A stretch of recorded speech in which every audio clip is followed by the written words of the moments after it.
Het fietsersboen is liek de transportbedrijven en orenwijkenbroekers blied met de versteviging van de bregen bij Koortstertille die het takomsimmer lang omlet plak financieel.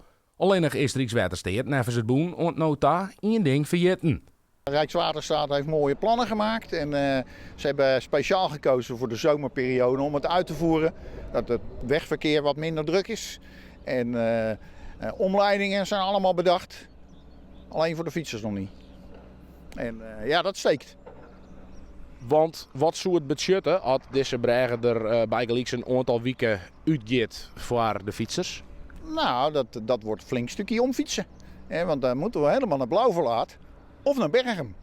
En over Sculenborg kan niet, want die ligt er ook uit. De fietsomleiding zou normaal via Sculenborg gingen en is dan 6 kilometer lang. Maar die bregen leidt er in elk geval ont de eind van dit jaar uit. De omleiding via Blauwverlaat is haast 13 kilometer en via Burgum zelfs 20. Daarom zet het fietsersboen haar nou in voor een pontje.